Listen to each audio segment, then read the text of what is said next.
Subscribe करिए हमारे channel target UP TET CTET को और बेल आइकन को दबाइए। हेलो फ्रेंड्स, मैं रेनू स्वागत करती हूँ आप सभी भावी अध्यापक एवं अध्यापिकाओं का आपके अपने channel target UP TET CTET में। दोस्तों, आज की इस वीडियो में हम पढ़ने वाले हैं बाल विकास की अवस्थाएं, यानी कि किसी भी बालक का जब जन्म होता है, कोई भी बच्चा जब उसका जन्म होता है, उसके बाद वह धीरे धीरे बड़ा होना शुरू होता है।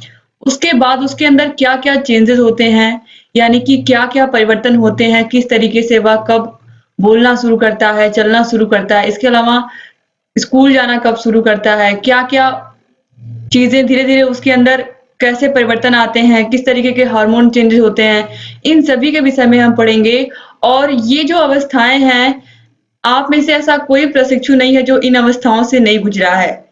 ठीक है, चाहे शैशवावस्था हो, बाल्यावस्था हो या किशोरावस्था हो, इन तीनों अवस्थाओं से सभी प्रशिक्षु गुजर चुके हैं। तो आप सभी प्रशिक्षुओं को ऑलरेडी इसका एक्सपीरियंस होगा। तो बहुत ही आसान से ये तीनों ही अवस्थाएं हैं और इन तीनों ही अवस्थाओं से बहुत ही इम्पोर्टेंट प्रश्न पूछे जाते हैं। बहुत ही इम्पोर्टेंट प्रश्न पूछे जाते हैं यूपी टेट में। इन तीनों अवस्थाओं की परिभाषाएं पूछी जाती हैं मेनली। इसके अलावा इनमें जो परिवर्तन होते हैं वह भी पूछे जाते हैं, क्योंकि इन्हीं के अकॉर्डिंग बच्चों को हम पढ़ाते हैं, उनका सिलेबस होता है। तो शैशवावस्था, बाल्यावस्था, किशोरावस्था तीनों के विषय में आप लोग को जानना बहुत जरूरी है।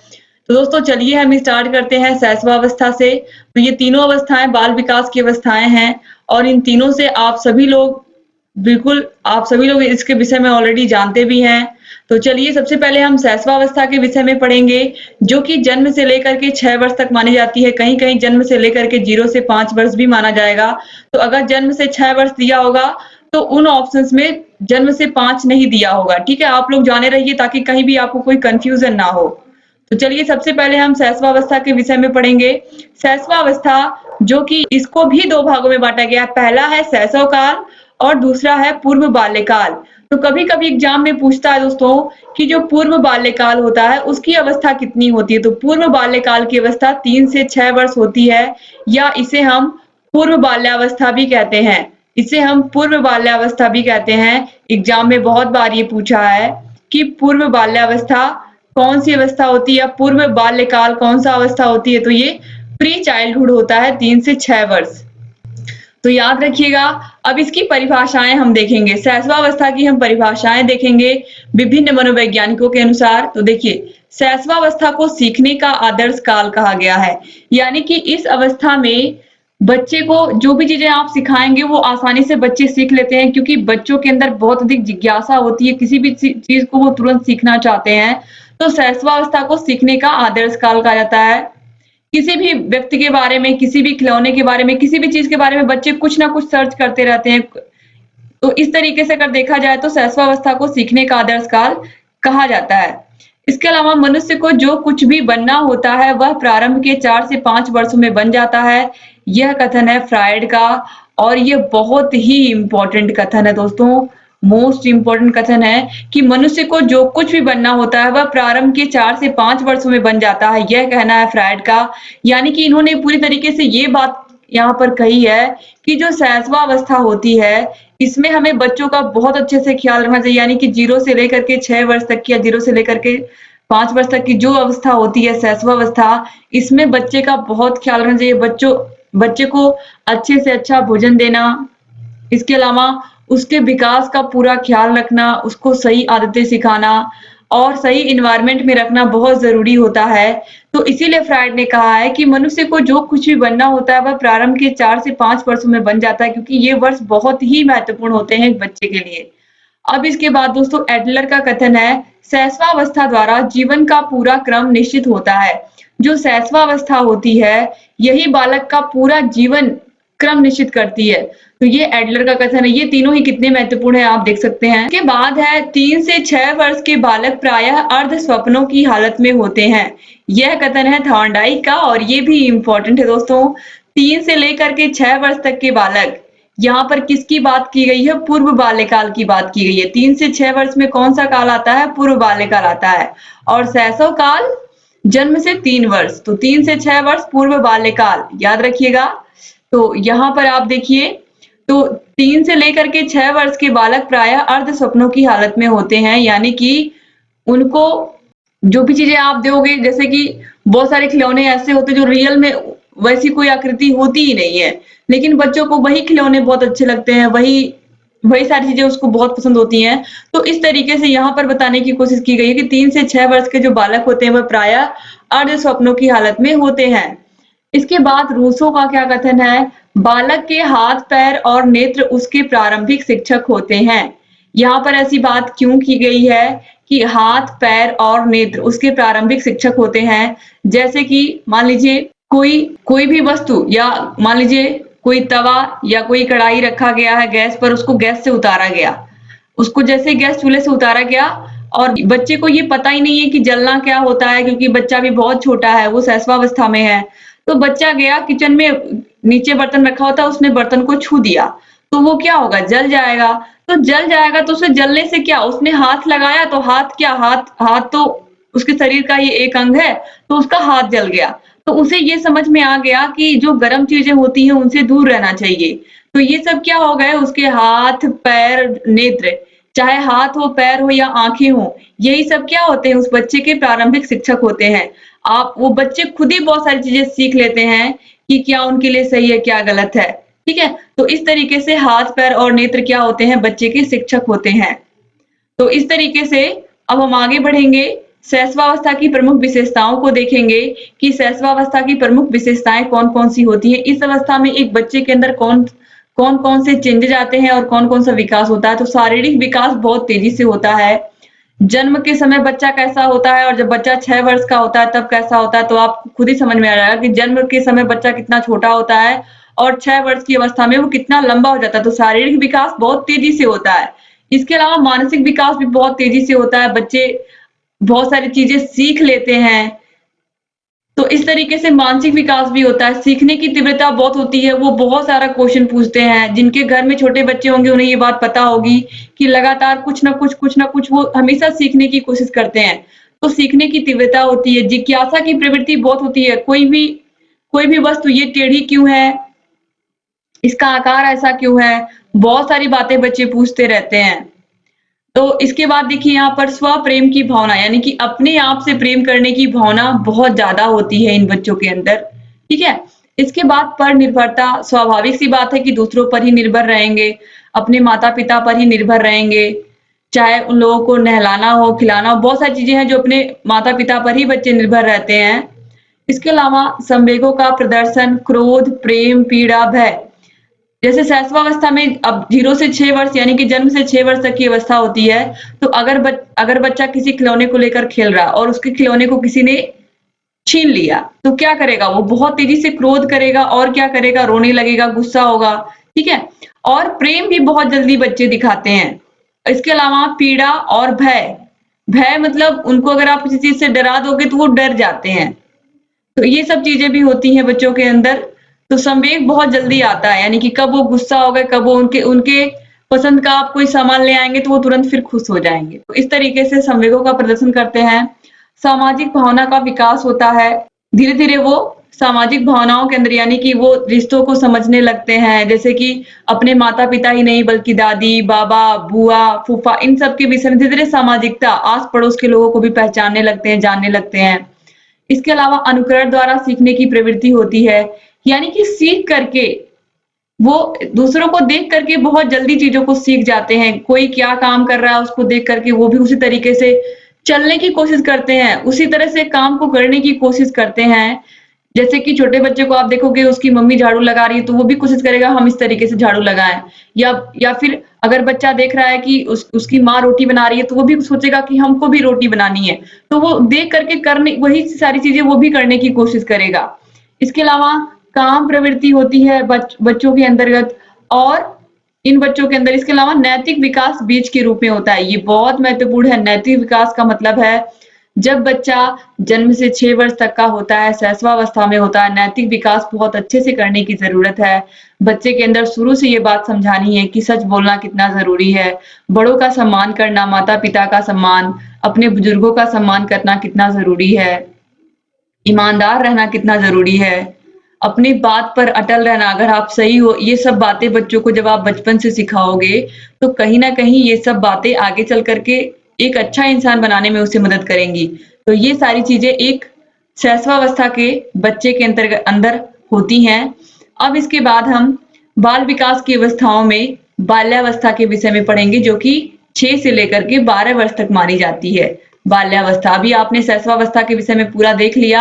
आप लोग को उम्मीद करती हूँ कि अच्छे से समझ में भी आया होगा। मैंने पूरी कोशिश की आप लोग को अच्छे से समझाने की। अब बाल्यावस्था के विषय में हम पढ़ेंगे और बाल्यावस्था 6 से 12 वर्ष को भी 2 भागों में डिवाइड किया गया है। पहला है संचय काल और दूसरा है परिपाक काल।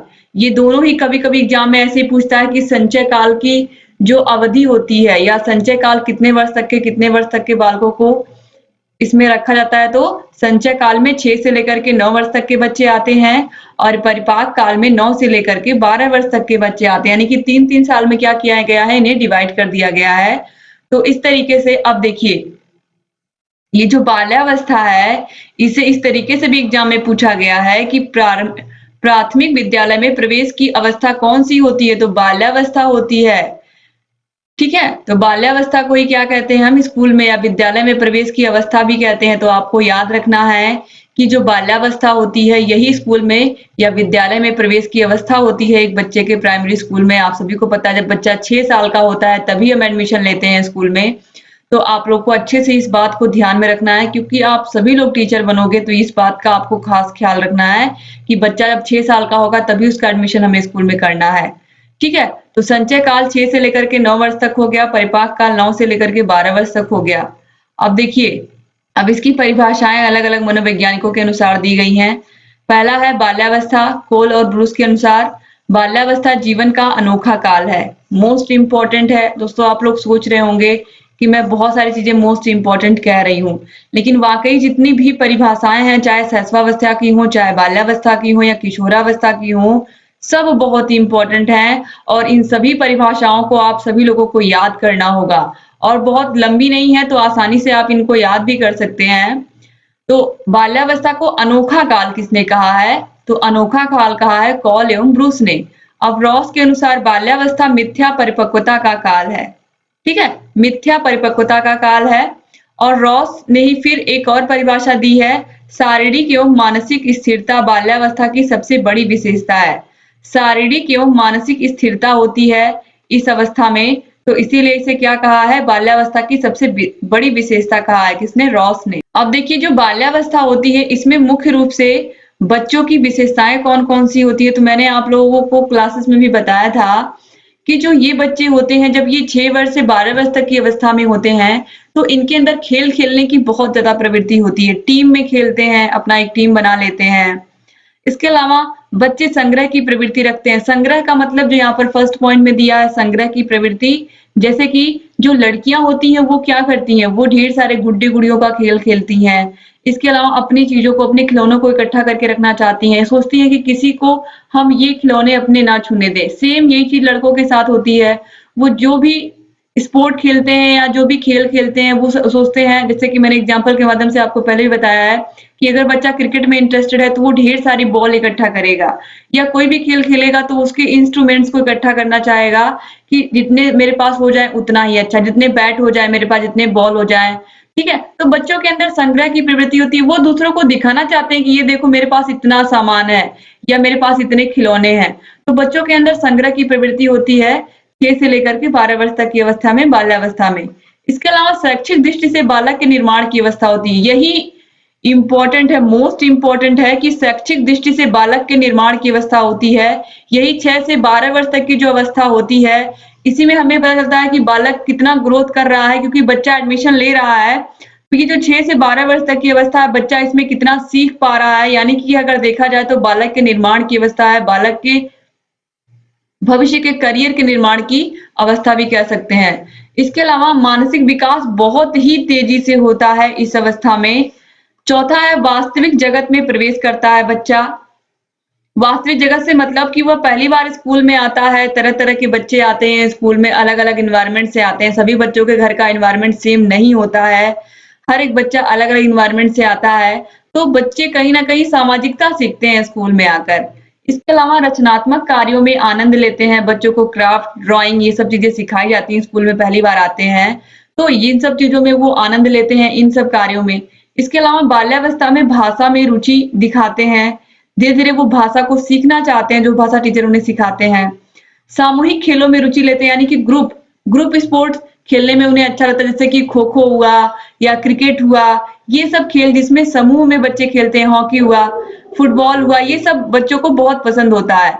इसके बाद देखिए क्रिया एवं खेल पर आधारित शिक्षा, यानी कि क्रिया और खेल पर आधारित शिक्षा बच्चों को देनी चाहिए और बच्चे इससे बहुत सीखेंगे।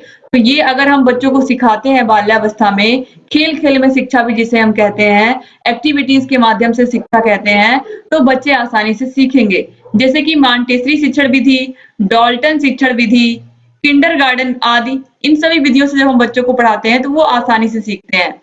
इसके अलावा भ्रमण करने की प्रवृत्ति होती है, बच्चों के अंदर घूमने की प्रवृत्ति आती है इस अवस्था में। इसके अलावा सामाजिक गुणों का भी विकास होता है, ठीक है? और बहिर्मुखी व्यक्तित्व के होते हैं। बहिर्मुखी व्यक्तित्व के मतलब कि बच्चे, जैसे बच्चे मन के सच्चे, बच्चों के अंदर जो भी होता है वो बोल देते हैं। तो 6 से 12 वर्ष तक की जो अवस्था होती है, बच्चे इसमें बहिर्मुखी होते हैं, यानी कि अपनी बात को वो खुले तौर पर कह सकते हैं, वो डरते नहीं है किसी से।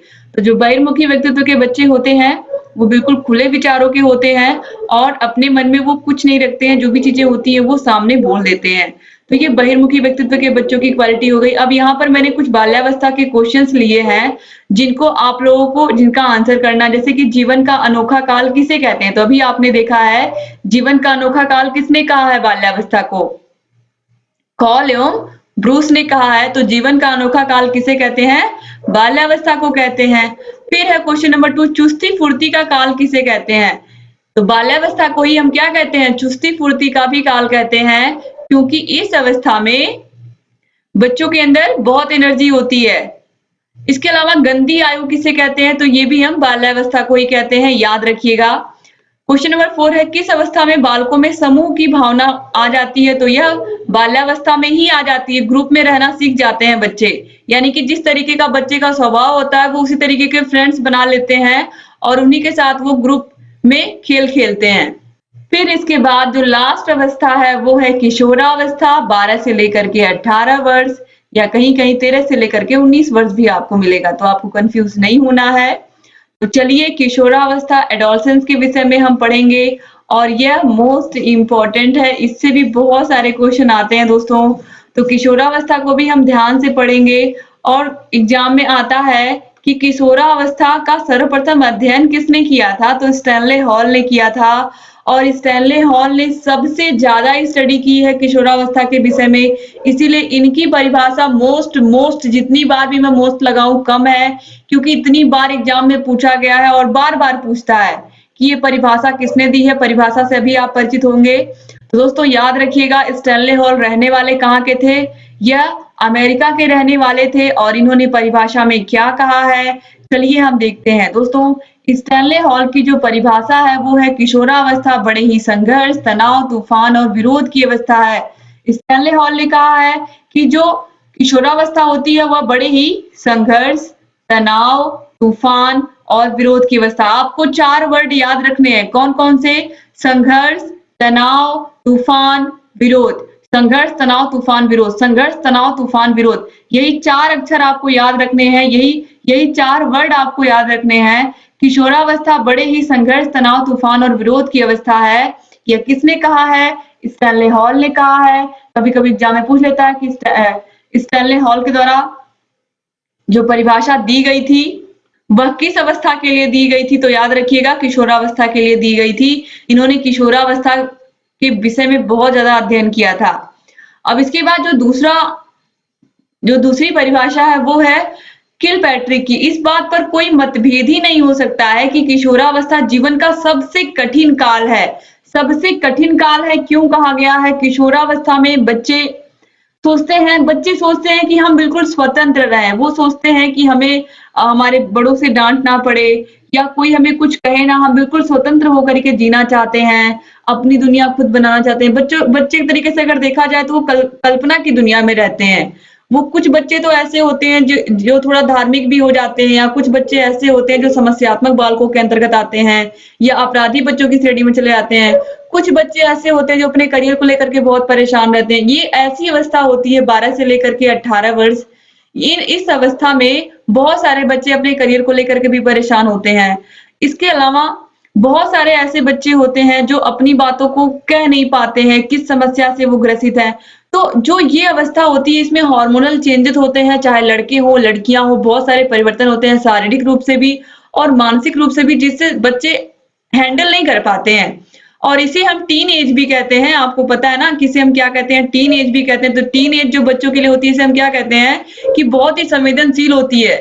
तो यहाँ पर आप देखिए तो ये इसीलिए इसे क्या कहा गया है? जीवन का सबसे कठिन काल, यानी कि अगर इसी में चाहे तो एक बच्चा बहुत अच्छा बन सकता है, बहुत नाम कमा सकता है, उसके पास बहुत एनर्जी होती है और अगर उसने एनर्जी का सही यूज़ नहीं किया तो क्या होगा? वो एनर्जी तो वेस्ट होगी ही और करियर भी बेकार हो जाएगा। तो इसीलिए किलपैट्रिक ने ऐसे ही नहीं यहाँ पर लिखा है कि जीवन का सबसे कठिन काल है। वाक़ई ये सबसे कठिन काल है, आप सभी लोग इससे गुज़रे हो तो आप सभी को पता है कि ये वाक़ई कितना कठिन काल है। अब इसके बाद देखिए क्रो एवं क्रो के अनुसार किशोर ही वर्तमान की शक्ति और भावी आशा को प्रस्तुत करता है। यहाँ पर ये बात क्यों कही गई है कि अगर किसी देश में किशोरों की संख्या अधिक है तो वह क्या है? एक शक्ति के रूप में है और ये जब ये बच्चे इनका माइंड इतना डेवलप होता है कि ये जब देश के लिए काम करते हैं, ये अगर देश के लिए काम करते तो क्या करेंगे? देश को बहुत आगे लेकर के जाएँगे अगर इनकी शक्तियों का सही से हम प्रयोग करें।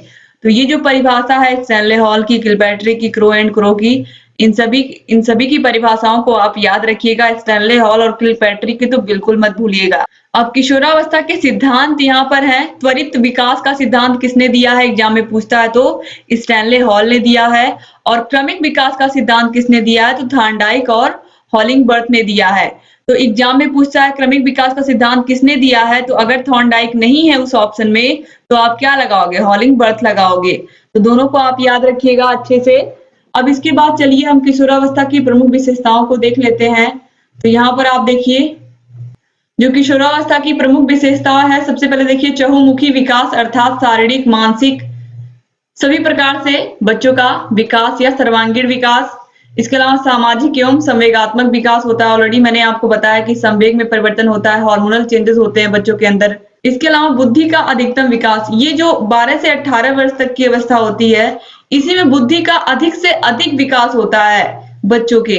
इसके अलावा बच्चों के अंदर अनेक प्रकार के शारीरिक परिवर्तन होते हैं। शारीरिक परिवर्तनों के विषय में ऑलरेडी आप सभी लोग परिचित हैं कि चाहे लड़के हों या लड़कियां हों, विभिन्न प्रकार के शारीरिक परिवर्तन होते हैं बच्चों के अंदर।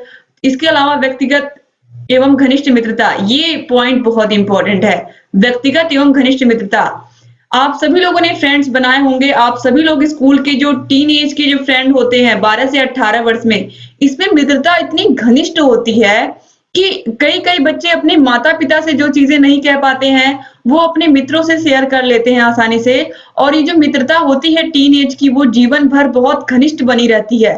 तो व्यक्तिगत एवं घनिष्ठ मित्रता, चाहे व्यक्तिगत मित्रता चाहे आपके एक फ्रेंड हो या 4 फ्रेंड हो, भी जीवन भर आपके फ्रेंड रहते हैं। और ये जो मित्रता होती है वो बहुत ज्यादा घनिष्ठ होती है। आप कोई भी बात छिपाते नहीं हो अपने फ्रेंड से।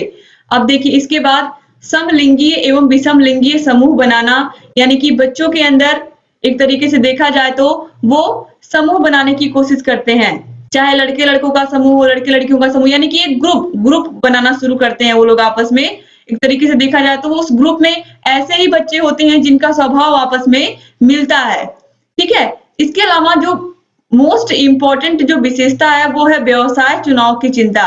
हर बच्चा सोचता है कि मैं साइंस लूं या मैं मैथ्स लूं या मैं कॉमर्स लूं, मैं क्या लूं और मैं किस फील्ड में जाना चाहता हूँ या मुझे क्या पसंद है। हर बच्चा इसके विषय में सोचता है कि अगर मैं आर्ट ले लूंगा तो मुझे आगे चल करके जॉब मिलेगी या नहीं मिलेगी, अगर मैं साइंस लेता हूँ तो मुझे जॉब मिलेगी या नहीं मिलेगी, या मेरा इंटरेस्ट किस में है। इससे ज्यादा व्यवसाय के विषय में बच्चे चिंता करते हैं कि क्या चीज मैं चुनूं कि जिससे आसानी से मुझे आगे चल करके जॉब मिल जाए। और 7वां है अमूर्त चिंतन की योग्यता, यानी कि मैंने आपको बताया शुरू में कि बच्चे कल्पना की दुनिया में अधिक रहते हैं। अमूर्त चिंतन की योग्यता उनके अंदर बहुत होती है, यानी कि वो कुछ ना कुछ सोचते रहते हैं। और अमूर्त चिंतन यानी कि उनकी जो सोच होती है वो बहुत दूर तक जाती है। फिर अध्ययन के प्रति गंभीर, कुछ बच्चे अध्ययन के प्रति बहुत गंभीर होते हैं, यानी कि आप देखोगे ऐसे बच्चों को वो हमेशा पढ़ते रहते हैं। उनको ये बात उनके दिमाग में ये बात घर कर गई रहती है कि हाँ, हम पढ़ेंगे तभी अच्छा होगा, हम पढ़ेंगे तभी हमारा सिलेक्शन होगा। वो बिल्कुल हमेशा अध्ययन में लगे रहते हैं। तो इन्हें कुछ लोग बच्चे इनका मज़ाक भी बनाते हैं, ये किताबी कीड़े हैं, हमेशा पढ़ते रहते हैं। तो ऐसा भी होता है। लेकिन कुछ बच्चे वाक़ई किशोरावस्था में बहुत गंभीर होते हैं पढ़ने में, और कुछ बच्चे जिनको पढ़ाई से कोई मतलब ही नहीं होता, ऐसे बच्चे भी होते हैं। आप सभी लोग इस अवस्था से गुज़र के आए हैं, तो आप सभी लोगों को पता भी होगा इस अवस्था के बारे में। इसके अलावा व्यवसाय चुनाव की चिंता। इस अवस्था में व्यवसाय चुनाव की भी चिंता होती है बच्चों को, जो अभी आपने देखा है 6वें पॉइंट में। इसके अलावा 10वां पॉइंट, मादक पदार्थों का सेवन करने की समस्या। ये जो अवस्था होती है, इसमें जो मैंने भी आपको बताया ना कि बच्चे दोस्त बनाते हैं, ये यही अवस्था है जिसमें बच्चे ऐसी चीजें करना सीख जाते हैं, चाहे मादक पदार्थों का सेवन करना हो, सिगरेट, ड्रिंक, ये सभी चीजें जो बच्चे सीखते हैं, कहीं ना कहीं उनके फ्रेंड्स का इसमें बहुत बड़ा योगदान होता है। तो ये जो मादक पदार्थों का सेवन करने की समस्या है, ये कहीं ना कहीं फ्रेंड सर्कल से आती है, या फिर बच्चों को सही गाइडेंस नहीं मिल पाता है, सही लोग नहीं मिल पाते हैं, जो इस तरीके की समस्या से बाधित हो जाते हैं, और इन्हीं सब ईयर्स में बच्चे ये सब करना सीखते हैं। इसके अलावा समस्यात्मक बालकों के विषय में ऑलरेडी आपने पढ़ा है। चोरी करने वाले बच्चे, टीचर से सही से बात नहीं करने वाले, यानी कि उनके अंदर बिल्कुल तमीज नाम की चीज नहीं होती है, ये आप जान लीजिए। ऐसे बच्चे समस्यात्मक बच्चे होते हैं, और ऐसे बच्चे किसी की बात को सुनते ही नहीं है। तो ऐसे बालक क्या होते हैं? समस्यात्मक बालक होते हैं। चोरी करना, हिंसा करना, ठीक है। तो ऐसे बालकों को भी कैसे सही रास्ते पर लाया जाए, इसके विषय में भी मनोविज्ञान में बहुत सारी बातें बताई गई हैं, जो आगे धीरे-धीरे मैं आपको बताऊंगी। इसके अलावा कुछ बच्चे ऐसे होते हैं जिन्हें समाज सेवा और देशभक्ति की भावना में बहुत ज्यादा इंटरेस्ट होता है। जैसा कि मैंने कहा कि इस अवस्था में बच्चों के अंदर बहुत सारे चेंजेस होते हैं और बहुत सारी चीजें परिवर्तित होती हैं। कुछ बच्चों को समाज सेवा बहुत अच्छा लगने लगता है, देशभक्ति की भावना उनके अंदर होती है। तो ऐसे बच्चे भी होते हैं। तो आप देखोगे, आपको किशोरावस्था में समस्यात्मक बच्चे भी मिलेंगे, ऐसे बच्चे मिलेंगे जो मादक पदार्थों का सेवन करने लगते हैं, ऐसे बच्चे मिलेंगे जो आपको हमेशा पढ़ते ही दिखाई देंगे, और ऐसे बच्चे भी दिखेंगे जिनके अंदर समाज सेवा की भावना आ जाती है, देशभक्ति की भावना आ जाती है। तो आपको तरह-तरह के बच्चे मिलेंगे किशोरावस्था में। इसके अलावा आत्मनिर्भर बनने की भावना भी बच्चों के अंदर बहुत तीव्रता से होती है कि हमें पढ़ लिख करके कुछ करना है। इसके अलावा मानसिक स्वतंत्रता एवं विद्रोह की स्थिति होती है। जैसा मैंने बताया कि बच्चे सोचते हैं किसी का दबाव ना हो। बच्चे चाहते नहीं कि उन्हें कोई डांटे, घर का बड़ा भी, कोई बुजुर्ग, कोई कुछ ना डांटे। उन्होंने गलती की है तो भी वो बिल्कुल डांट नहीं खाना चाहते। और विद्रोह, अगर किसी ने डांट दिया तो वो उल्टा जवाब भी देने की कैपेबिलिटी रखते हैं, या फिर ये कह सकते हैं कि वो विद्रोह करने लगते हैं कि आपने हमें डांटा क्यों, या वो अपसेट हो जाते हैं। इसके अलावा दिवा स्वप्न की प्रवृत्ति होती है, दिन में भी सपने देखने की प्रवृत्ति होती है। तो इस तरीके से यहाँ पर आपने आज क्या-क्या पढ़ा दोस्तों? आज आपने पढ़ा शैशवावस्था, बाल्यावस्था और किशोरावस्था, और तीनों अवस्थाओं की आपने विशेषताएं पढ़ी, परिभाषाएं पढ़ी, और अच्छे से मैंने आप सभी को समझाया। तो उम्मीद करती हूँ कि आप सभी लोग इस वीडियो को अपने कॉलेज फ्रेंड्स को भी शेयर करोगे। अगर आपको ये पसंद आया होगा, आप कॉलेज फ्रेंड्स को शेयर करोगे, और सारे प्रशिक्षु हमसे जुड़ेंगे। तो इससे क्या होगा? इससे हमारी जो वीडियोस हैं वो और ज़्यादा प्रशिक्षुओं तक पहुँचेंगी, और हमारे जो भाई-बहन हैं वो हमसे जुड़ेंगे, और जो हमारी फैमिली है टारगेट यूपी टेट सीटेट की, वो और बड़ी बनेगी। तो दोस्तों प्लीज़, अगर आपने चैनल को सब्सक्राइब नहीं किया है तो प्लीज़ सब्सक्राइब कर दीजिए। आपके लिए मैं रेगुलर वीडियोस लेकर के आऊँगी, और आपको बेहतरीन स्टडी करवाऊँगी, और जो आपका मनोविज्ञान विषय है इसको बहुत ईज़ी वे में मैं आपको पढ़ा रही हूँ, ताकि आप लोगों को सारी बातें समझ में भी आएँ, और आप सभी लोग आसानी से इस विषय में अच्छे मार्क्स भी लेकर के आएँ। तो यहाँ आई बटन पर भी क्लिक करके आप सभी वीडियोस को देख सकते हैं, यूपी टेट की जितनी भी वीडियोस हैं, और डिस्क्रिप्शन बॉक्स, कमेंट बॉक्स में भी आपको यूपी टेट की वीडियोस की लिंक मिल जाएंगी। आप सभी वीडियोस को देखिए, और आपको जहाँ कहीं भी कोई भी समस्या आ रही है हमसे बताते रहिए। लगातार आपको वीडियोस मिलती रहेंगी, तो अपने अच्छे से प्यारे-प्यारे कमेंट्स करना आप लोग मत भूलिएगा, और वीडियो को लाइक जरूर करके जाइएगा। दोस्तों मिलते हैं नेक्स्ट वीडियो में, तब तक अपना ख्याल रखिएगा, अपने परिवार का भी ख्याल रखिएगा, और हमारे चैनल से ऐसे ही बने रहिएगा। थैंक यू सो मच दोस्तों वीडियो को पूरा देखने के लिए। जय हिंद दोस्तों।